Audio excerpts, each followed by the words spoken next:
to VUX World, the podcast where we dive deep into all areas of natural language processing and conversational AI, find the best in the business, find out how they do what they do so that you can do what you do better.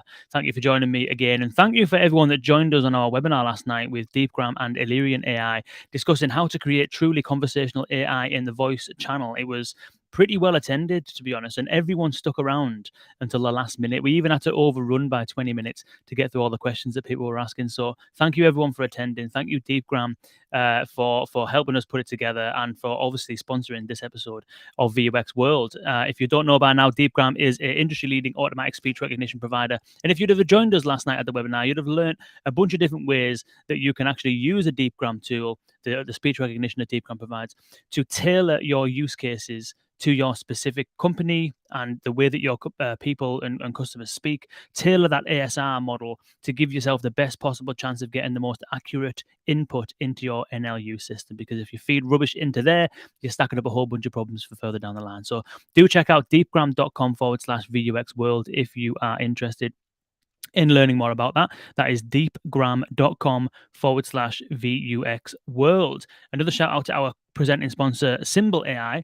Symbl.ai is industry-leading conversational intelligence capabilities. If you're a developer, if you're technically minded, you can use Symbl.ai to build a whole manner of different use cases that will allow you to access data within conversations that you didn't even know existed. You can do things like topic summarization, speaker diarization. You can use it for quality assurance. You can even build your own agent assist capabilities using the Symbl.ai technology. The possibilities are absolutely endless. Check out symbl.ai for more information. That's symbl.ai to learn more. Thank you to Symbl and Deepgram. Next week on Tuesday, I'm talking at an audio codes webinar all about how to easily and simply integrate your bots into any call center platform. The last mile is the hardest thing to overcome. You can have a really fancy assistant that's working in a prototype or in a staging environment, but getting it into your call center is incredibly difficult to do. Most organizations will actually host it on a different phone number, and with that, you miss out on a whole bunch of context. You miss out on data that the organization has on the caller. A whole handover between agents gets really clunky, and there's a whole bunch more that you can do if you integrate properly into your call center. So I'm going to be covering some high-level strategic tips that you need to be taking on board when you're thinking about automating calls in your call center. And Ilan Avner will be showing you how to actually go about doing it. Any bot framework integrated into any call center, really, really simply, and you can do it yourself. So join us next week. It's going to be on Tuesday, and I will put the link down here in the chat if you're tuning in live, and also it will be in the show notes, obviously, when this podcast is published on the various channels. And lastly, last thing I'll say is that we're also running another webinar, the second VUX World webinar, which is going to be on April 20th with Core AI, and we're going to be talking about agent assist use cases. The title is AI coming for your job? And the reality, as we might find out today, is that no, that's not actually the case. AI is helping organizations and helping agents and call centers be more productive, answer more productive calls. But when they do that, how can you use AI technologies to empower agents on the phone, give them next best action, help them understand and find the information that they're searching for? And that's what we're going to be talking about on April the 20th. So please do join me and Raj Kaneru, CEO of Core AI, on April 20th. And the link to that is on our events page, vux.world/events. Now, without further ado, we are going to be climbing into the mind of Charles Guth just now, who is the customer services manager at Decathlon. And Decathlon have been using conversational AI on a bunch of different channels with a bunch of different use cases. When we're talking to Charles about the value that these AI assistants are providing to Decathlon, the learnings that he's had over the course of implementing this with Decathlon, the value that exists, and some of the challenges that he faced and how he overcome them. So without further ado, Charles, welcome to VUX World. Good afternoon. Hi, King. How are you? I'm very good, thank you. Very good, thank you. Yeah, thanks for bearing with us. I know we started a bit over. Typical delivery issues on this side. The day, it's quite a sunny day today, so I think that everyone's kind of just taking a very laid-back approach to things. So the delivery driver's turned up 4.5 hours late. Yeah, it is. It's very nice. It's nice. It is nice. Yeah, we should be doing this kind of en route, shouldn't we, in a park or something like that? Well, Next time, maybe. Yeah. At least you've got a nice sunny background behind you. I look like I'm kind of trapped in space or something. But thanks for joining us, Charles. Appreciate it. For those people who are not aware of yourself, or maybe even not aware of Decathlon, perhaps it would be helpful to give us a little bit of background. Tell us a bit about yourself, about what you do at Decathlon, and for those that may not be familiar, what Decathlon does. Yeah, of course. So, well, to put it very simply, Decathlon is pretty much the biggest sports retailer in the world. So our goal is pretty much to share the benefits of sports with as many people as possible. So we sell a whole range of products, a whole range of services as well, to try and share all the pleasure and all the benefits of sports with the UK people and every country that we're in, basically. So that's for a quick introduction about Decathlon. For me, as you said, I'm the customer service manager for the UK, the online customer service manager. So I'm managing the classic channels, emails, chats, phone as well, even though we have a little bit of a different setup. Maybe we can come back on that. And basically we started accelerating on live chat and automation and AI about 3 years ago. And since then, we've basically changed our whole way of doing customer service. So I think it'd be very interesting to deep dive a little bit on that today. Nice. So 3 years ago, was this before the pandemic? Was it because of the pandemic? It was a little bit before, but the pandemic definitely made us accelerate a lot on the idea of the project that we had. So when we started 3 years ago, the idea was to change this in about 5 years. When the pandemic came, we had to do it in 6 months. So it was challenging, but now we're in a much better place. Nice. And where did you start then? You mentioned, I mean, every channel you've mentioned there, email, chat, online, phone, they're all conversational channels. Even websites these days are becoming conversational channels with live chat and all that kind of stuff. So where did you begin the journey? What channel, what use cases were you looking at originally? Well, if we take 3 years, the reason I take 3 years ago is because we decided to change a little bit our vision of what customer service was going to be, and to introduce much more automation to specifically on non-added value tasks. And that's when we decided to change a few things. So we basically started by checking, okay, what do we want to work on? And the answer is pretty simple, really, because the numbers speak for themselves. I'm pretty sure if we have people watching that work in customer service, they already know the answer. Where is my order? How can I return something? Is your store open and when? All these questions that pretty much have zero added value for the team and for the customer, but that are taking 80% of our time. So that's how it started, basically. Yeah, it's interesting, isn't it? Because it's and those things as well, they have the typical other constraints, which is that to speak to somebody about them, you can only do that when you're open. Exactly. Which for us and for people that work in that space, it's an obvious benefit of having more 24/7 kind of access. But I think it's so sometimes it gets overlooked. But the reality is that introducing those kind of like ability to be able to get an answer in a conversational channel at any time of day presumably allows you to tap into demand that might not have been there previously or that were Yeah, untapped before. and tap into something that wasn't there, and also remove something that was there before, and basically deflect it somewhere that you don't need to worry about it so much.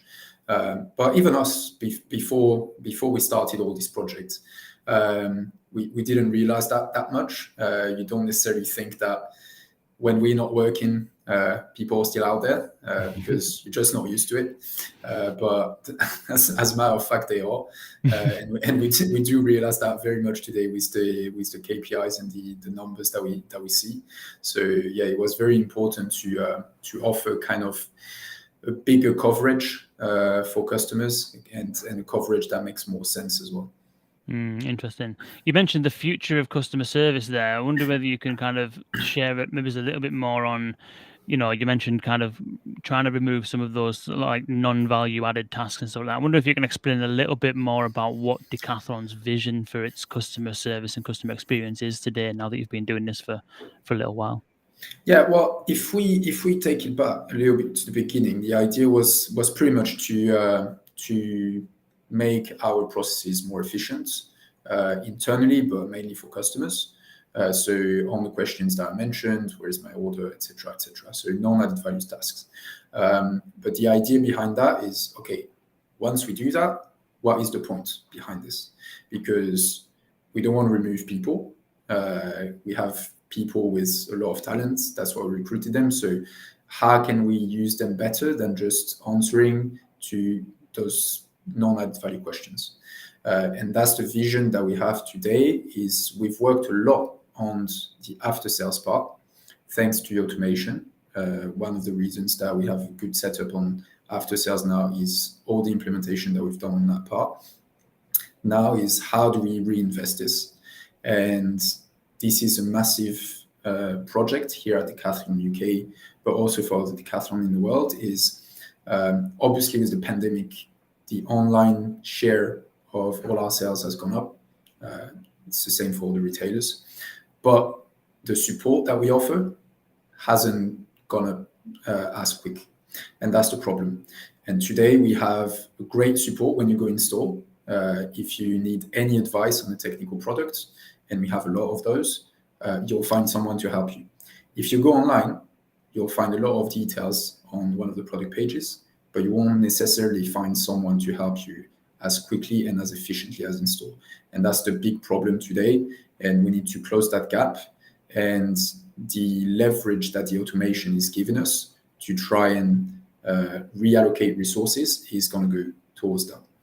Very interesting. So the AI assistants are taking up some of the demands, some of the more simple, I suppose, use cases. Where are you reallocating those resources? Is it more in the kind of like white glove services, live chat capacity for complex use cases and stuff like that? Or I wonder if you can shed a bit of light on where agents and resources are being reallocated now that you've got So, some AI assistants.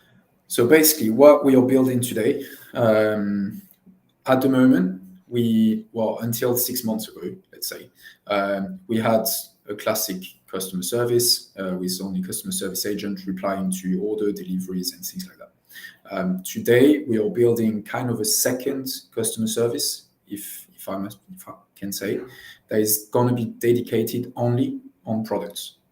Okay, so only to answer to technical questions about bikes, about tents, about kayaks, to first help people make the right choice when they need to buy something. And second, help people repairing or building or being more technical with their product.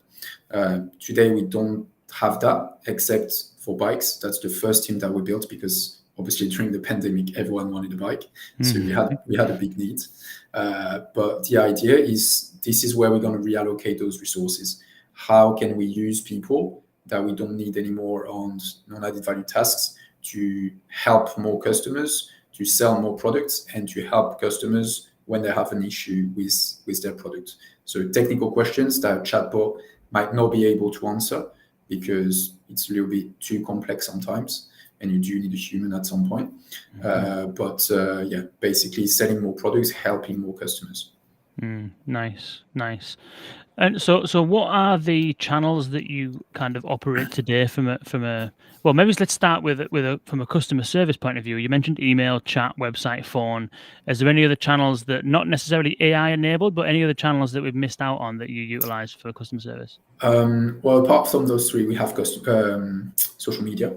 Okay. Basically, so Facebook, Twitter, and we use chat, WhatsApp, Google Business Messaging as well. And what's interesting is that basically during the pandemic, the first thing that we did was close our phone lines. It was because, to be honest, we didn't really have a choice. It was too much to handle. We were not ready. I don't think anyone was. But the very interesting thing is that at the same time, we really pushed automation with our partner. with different integration for API, for order tracking, etc., to make sure that we offered an alternative to our phone lines that was good enough so that customers wouldn't need it. That was, well, about 2 years ago, March 2020. To this day, we still haven't reopened our phone lines. Wow. And our customer satisfaction has gone up 10 or 12 points overall.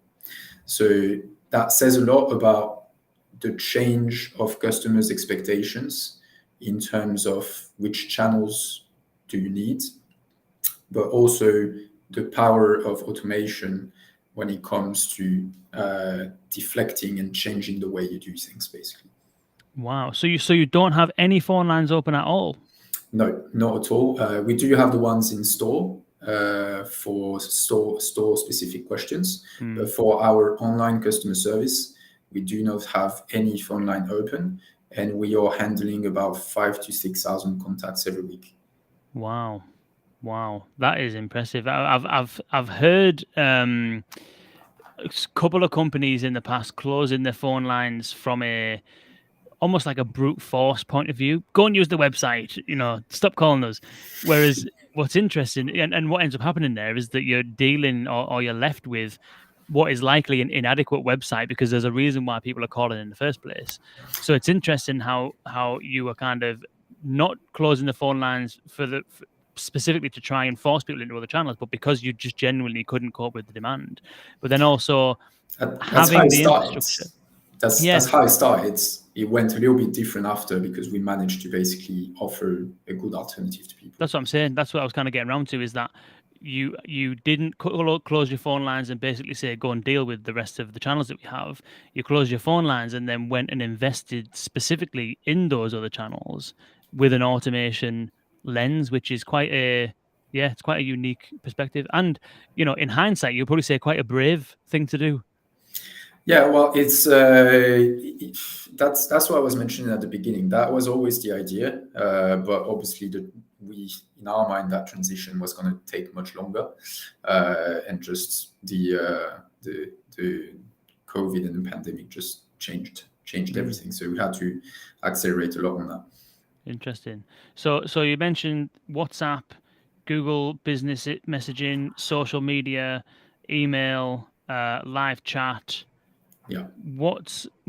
Of those channels, where is there currently today a kind of AI assistant presence? So we have on Messenger, on WhatsApp, and on Google Business Messaging. Yeah. Are they all handling the same use cases? Is it the same assistant in each channel, or is there some variation? Yes, we have the same in each channel. Yeah. Interesting. And where did you start? So let's go. So WhatsApp, Facebook Messenger, and Google My Business. Yes, correct. Exactly. Interesting. Where did you start then? Which one did you start with? We started with Messenger because at the time when we started, we didn't have WhatsApp. We only had Messenger and Google's business messaging, and Messenger was taking about 95% of the conversation. So that's basically where we started. And yeah, the idea was to try and build a customer journey that is simple and quick and efficient at the same time, so that people can find their answers quickly and try to deflect as much as possible during COVID all the questions that we were getting all the time. Interesting. We've got some questions coming through. I'll get to these in a minute, Tatiana. In just one sec. Interesting. So you began with Facebook Messenger, and that was handling 90% of conversations. Did you say? Between Messenger and Google Business Messaging, I meant. Okay. Overall, when we started, so we had emails and Messenger, and Google Business Messaging. The live chat part, so Messenger and Google Business Messaging, was taking about, I would say, 25 to 30%, and the email was taking all the rest. Right. Okay, that makes sense. So you presumably then started with those kind of straightforward use cases, did you, on those channels? Where's my delivery, general Q&A, that kind of stuff?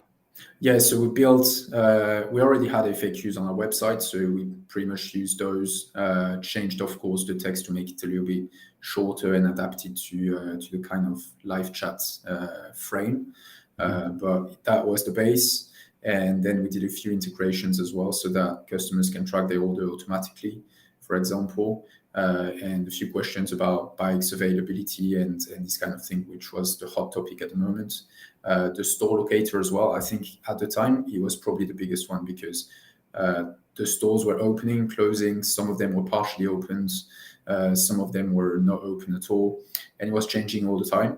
So the fact that we were able to have that store integration on our live chat and update it almost in real time, it was a massive help for our customers first and for our customer service second, because they had to deal with a lot less of those queries.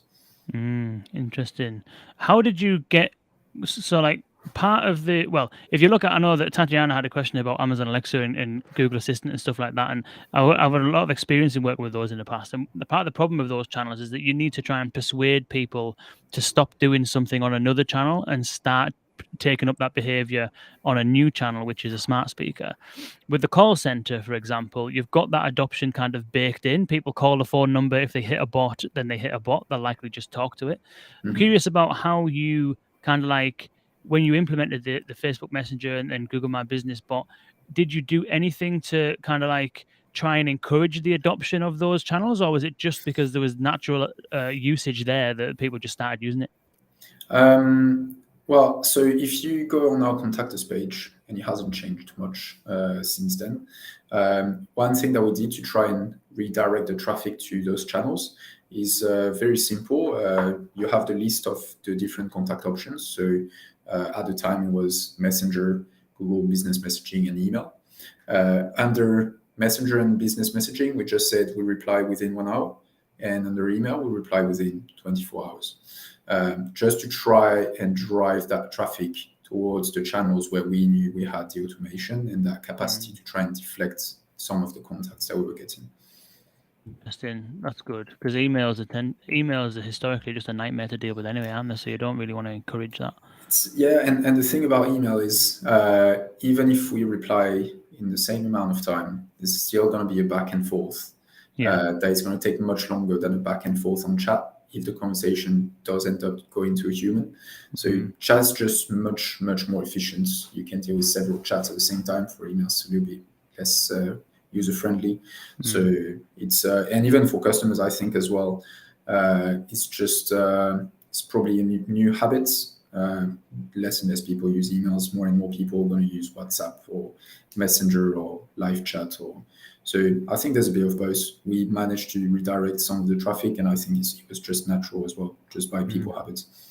Interesting. Out of those channels, WhatsApp, Messenger, and Google Business Messaging, where would you say kind of like most of the usage is? Like on that contact us page, if there's a list of them, where are most people kind of gravitating to? So we've got about, I would say, 10% going to Google Business Messaging, and WhatsApp and Messenger are pretty much equal, 45% each, more or less. The thing is, so when you go on our contacts page, the widget at the bottom right, where the live chat button is the Messenger widget. And within the options, you have WhatsApp and etc. etc.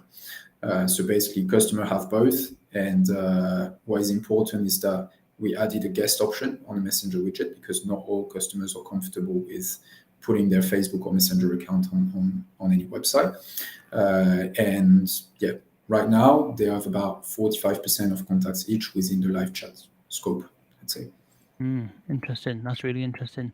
I think Google My Business is a really sort of untapped area. You're the first person I've spoke to who's actually implemented something in that channel.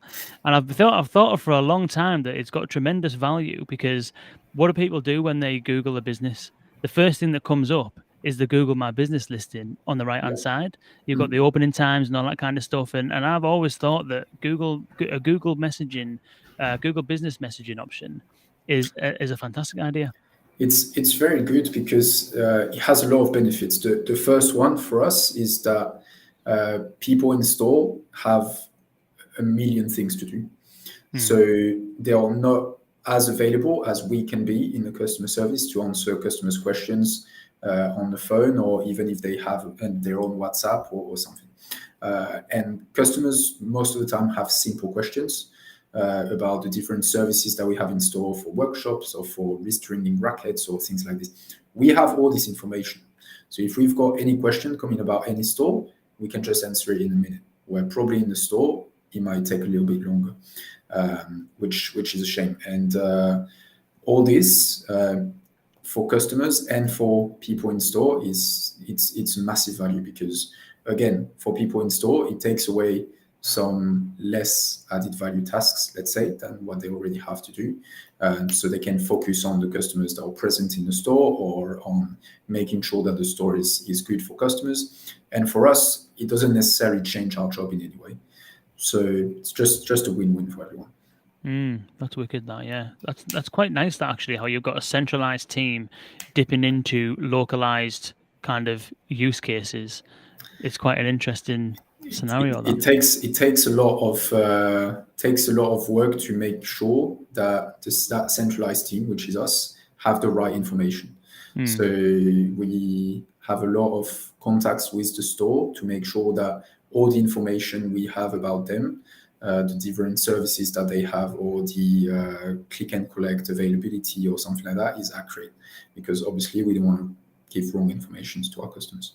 Yeah, of course. Yeah. So how did you approach the sort of design of these things? I'm assuming, being the customer services manager, I'm assuming that it was fairly straightforward for you to identify, the use cases that you wanted to tackle first, given the strategy of trying to minimize the kind of non-value added contacts and stuff like that. But what was your approach in the actual design and development of this stuff? So basically, we at the very beginning, it was very much focused on after sales, because that was our main concern pretty much at the time. So we had FAQs, and then we have different options for order, return, deliveries, etc., with different integration in each flow. That lasted for about 2.5 years, and about a year ago, we said, all right, now we're good on after sales. So how can we change things a little bit so that we can not only work on after sales, but also use that automation to drive business, drive traffic, and drive business. So we basically changed the architecture of the chatbot to make it much more simple for the customers. So if you go on our chatbot now, you'll have basically 3 points of entry.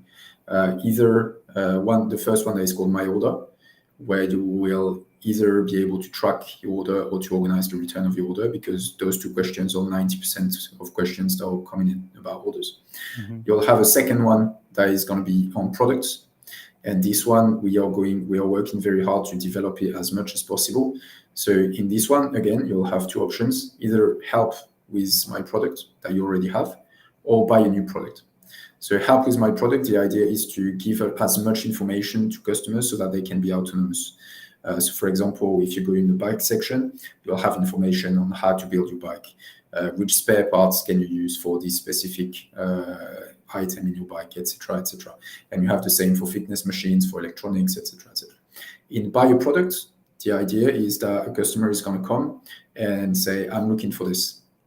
And we're going to show him a carousel of 10 products with some product information, and depending on the conversion rate, for example, we can just choose the metrics of how those products are going to be displayed, and with an add to cart button, so that basically we can try and use that to start driving sales and driving revenue through the chatbot. Because at the end of the day, in that flow, we currently have an add to cart button, but if you think a little bit further and you have an integrated payment solution, you could basically have customers that are going to buy a product using only automation, which is going to be amazing, because that gives you another point of entry within your business that doesn't even require human intervention.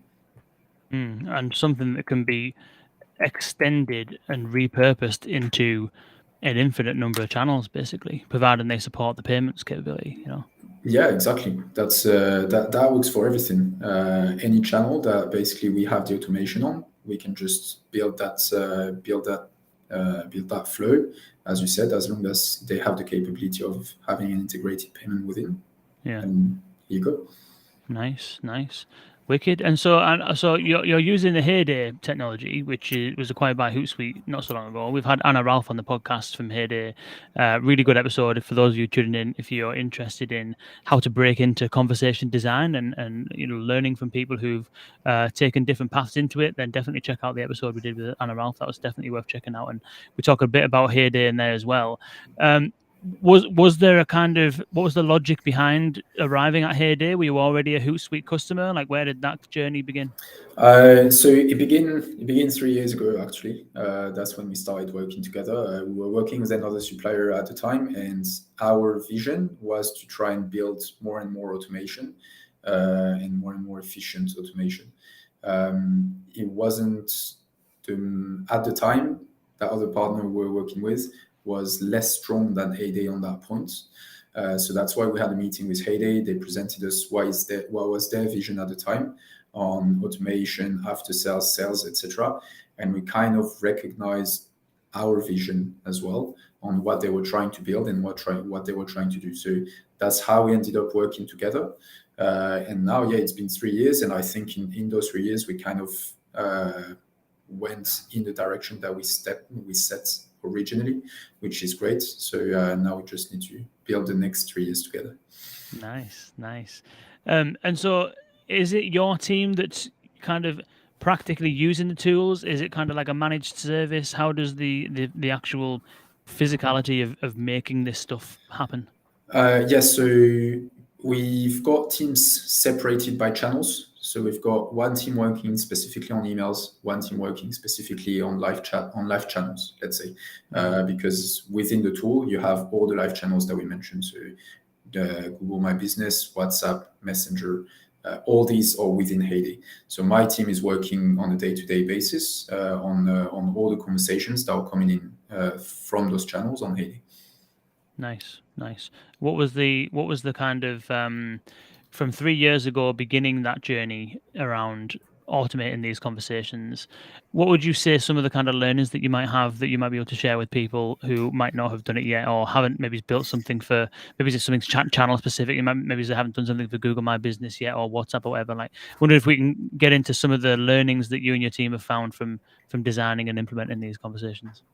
Yeah, I think the 3 points that I mentioned before are very important. So being quick, being relevant, and being efficient.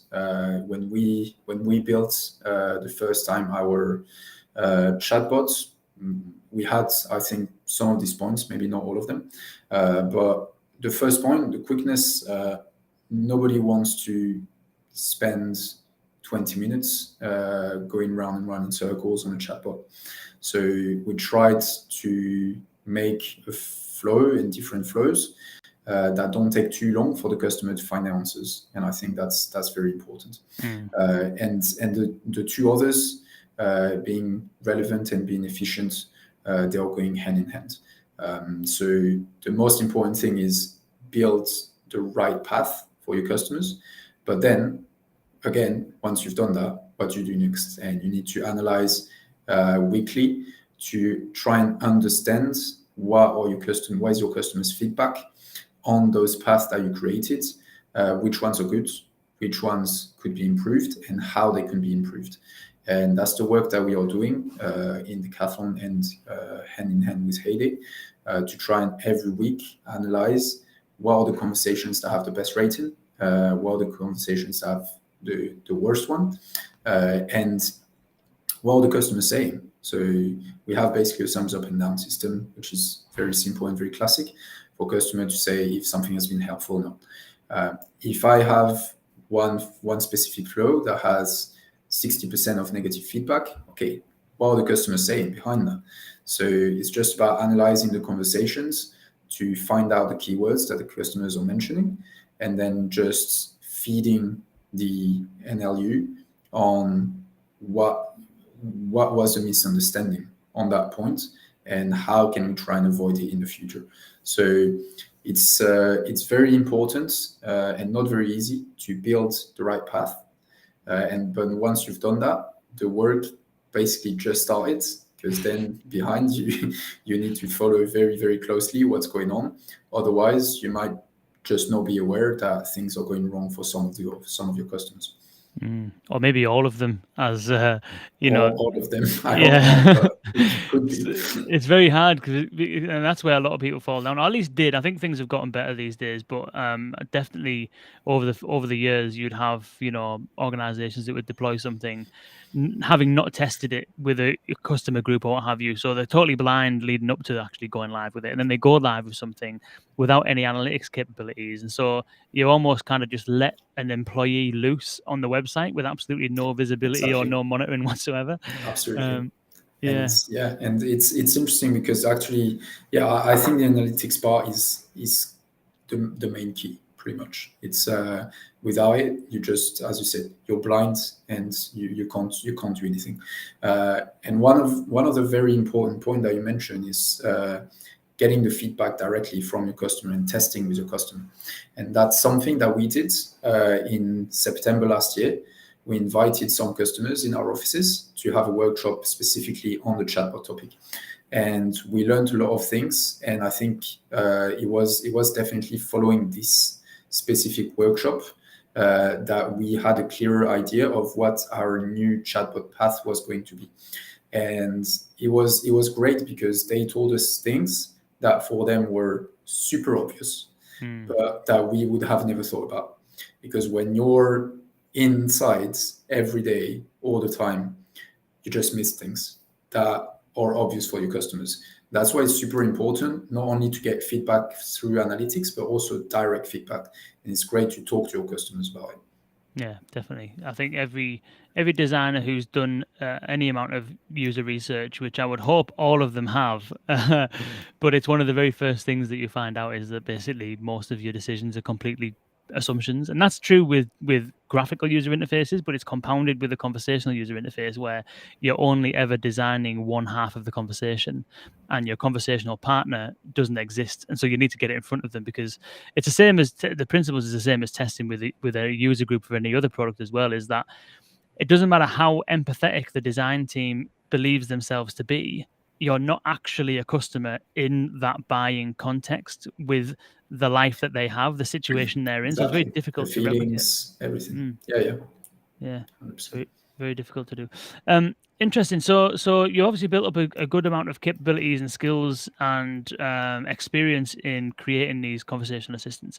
Uh, on a chat channel, it's quite easy to kind of like use guardrails, so you mentioned there at the beginning, if someone enters the top of the kind of the bot at the beginning, they can go down the, is it a new product thing, is it a a post sales kind of conversation.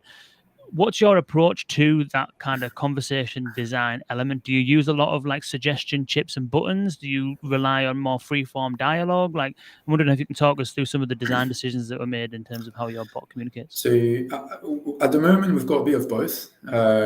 We have some buttons, so suggestions basically for customers, but all the way through the conversations, they will always have the opportunity to just send a message instead of clicking on something. So throughout the conversation, the customer will always have the possibility either to click on something or to send a message. That's great because that leaves basically kind of free will to the customer. And we don't want the customers to get stuck at any point. And that's also why in the process of building it, we have put our transfer button a little bit everywhere. Not everywhere, but in strategic places so that we make sure that the customer is not stuck. And I think that's very important because today, if you go on different chatbots, in some of them, you do end up stuck sometimes, and it's very annoying. And it's made not all the time, but sometimes on purpose. So you're going to find the talk to agent button at the end, the very, very end of a flow. It's the same thing when you're on the phone and you have to click 1 million thing on automated, and only one of them out of 100 is going to take you to someone. And it's very, very annoying. So for us, we're obviously looking at the automation rates, but still being conscious that we made it on purpose so that we don't have 90% of automation rate. Because it's great to have 90%, but what's behind it? If you have 90% instead of 50, but the 40% difference is just people that are going to leave frustrated and send you an email instead, then there's no point. Yeah. Exactly. It's the whole my gripe is with the concept of containment rate, which is a bit of a fallacy, as you said. If you contain 90% of conversations, but 50% of them were bad, then it's kind of defeated the object, you know. Exactly. How do you approach getting into that level of detail then? I've seen a lot of different ways of doing this, from tagging to kind of like having specific intents at the back end of conversations to rating conversations. Was it good or bad? Did this answer your question, yes or no? Lots of different ways that you can kind of, assume that somebody's got to an end of a conversation and therefore it's been successful. What are your thoughts on how to measure the quality of an actual individual conversation? And I wonder if you can talk us through how you're measuring the success of it. So different things. The first one is customers have the opportunity to rate their conversations on every conversations they have with the chat. And obviously we have access to this data behind. The idea now of this data is that it's regrouped within categories, right? So for example, delivery questions or order questions or returns questions, etc., etc. And within those categories, we have a little bit more granular analysis. So in delivery, we have delivery policies or delivery, etc., etc., etc. Right? And the idea is, all right, I'm going to analyze what is the main category that is the worst rated. Within that main category, what is the subcategory that has the worst rating, that is taking the score down? And within that subcategories, can I extract those conversations and go and watch myself what has been happening with those customers? So that, because maybe we haven't understood. One very simple example that I can give you is last month, we had an FAQ that was called, how can I cancel my order? Right? It's a very simple FAQ. There was a little link to a video that explained you how to cancel your order, etc., etc. Very simple. By analyzing those conversations, we realized that literally 100% of customers going in that flow were going there because their order had already been cancelled. So Right. basically the information that was there was completely irrelevant. And we saw that because of those ratings, subs down. We changed completely the FAQ so that it's more relevant to orders cancellation and not how to cancel something. So it's a very simple, no, it's a straightforward job to do, but it's very important to do it and to do it regularly to make sure that you keep up to date on the customer's expectation, basically. Nice, nice. You mentioned it, like transfers a few times. Another way that you can monitor the success of the conversation is looking at where those transfers are being made and whether it's at the kind of appropriate point or not. I'm wondering what your kind of. It sounds as though you have a fairly liberal approach to agent escalation, which I think is the right approach to have. If someone ultimately is not getting what they want and they want to speak to someone, then the best thing to do is to let them do that. I'm wondering whether you can talk us through some of the decisions that you've made as far as how the whole agent transfer and escalation stuff works. Yeah, so well, it's interesting because we're coming back to the same topics a few times because basically originally the agent transfer was made only to our customer service. So the different options that we were giving to customers to choose where they wanted to be transferred were basically customer service reasons. So same order, deliveries, returns, etc. With that new vision that we've had for the past year of developing sports support online, we changed this, and now the customer, when transferring to an agent, is going to choose not a reason of customer service, but a sport. So we kind of replicated a little bit the organization that we have in store per sport category with one customer service point.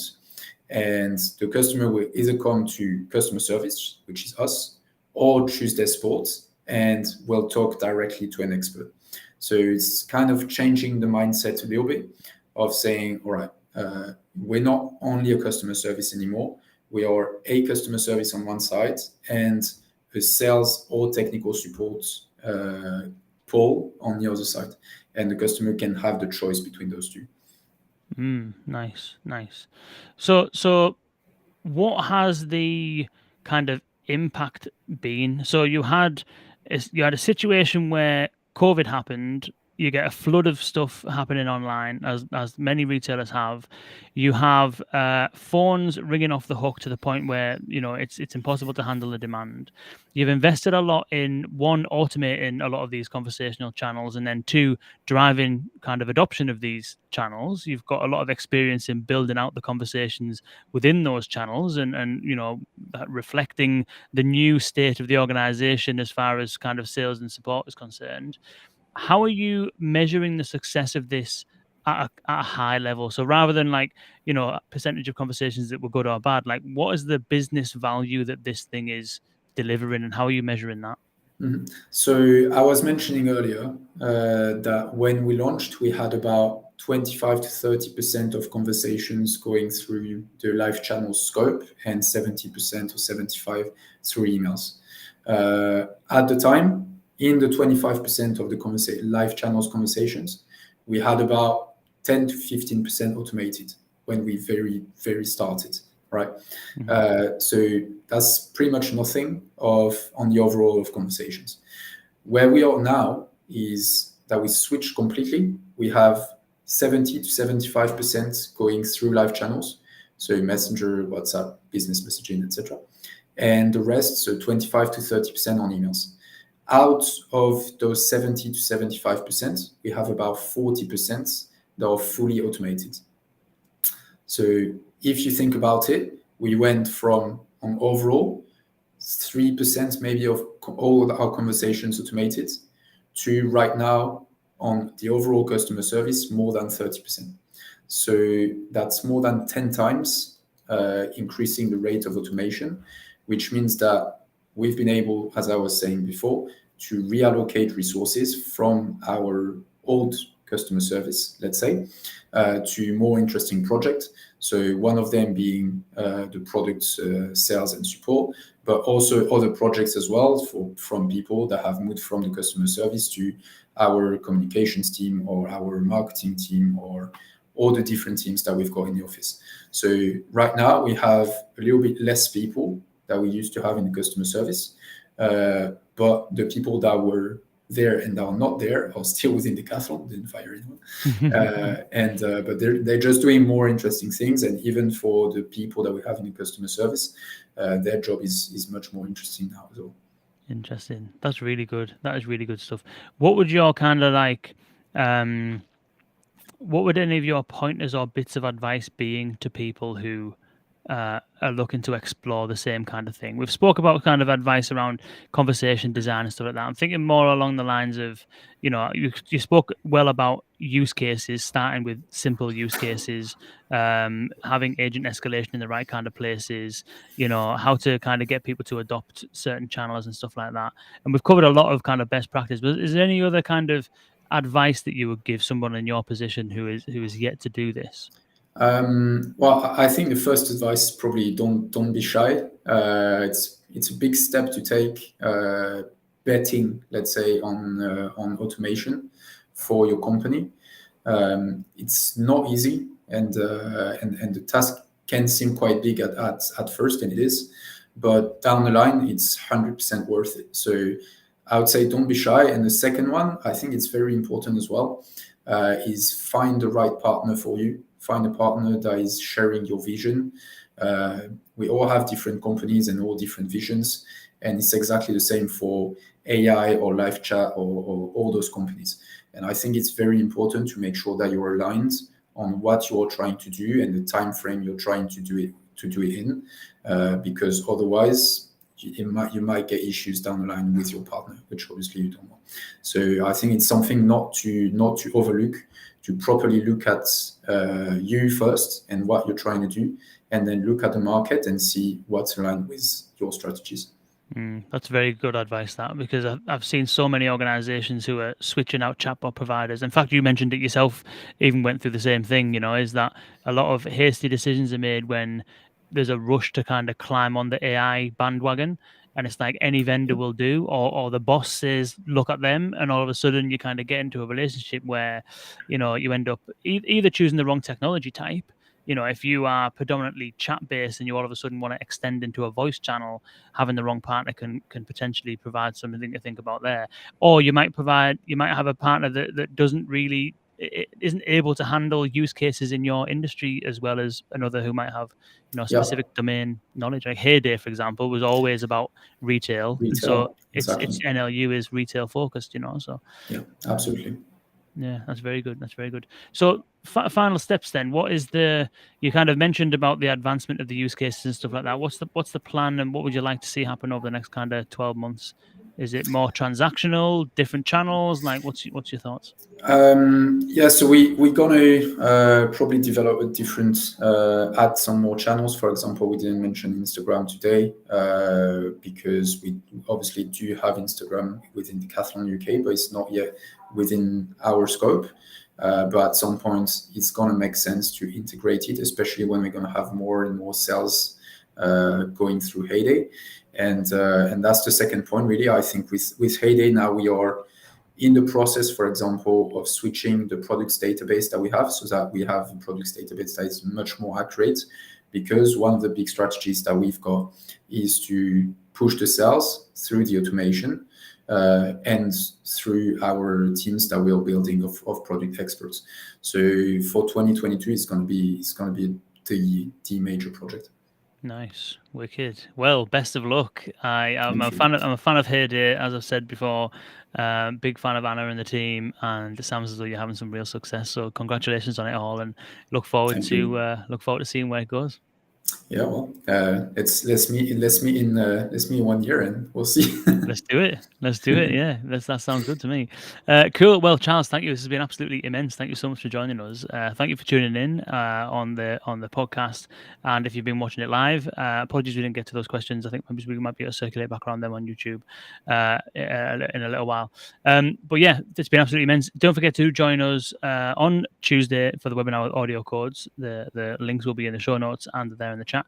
And also on the 20th of April for the webinar on how to empower your agents with AI assist capabilities with Core AI on April 20th.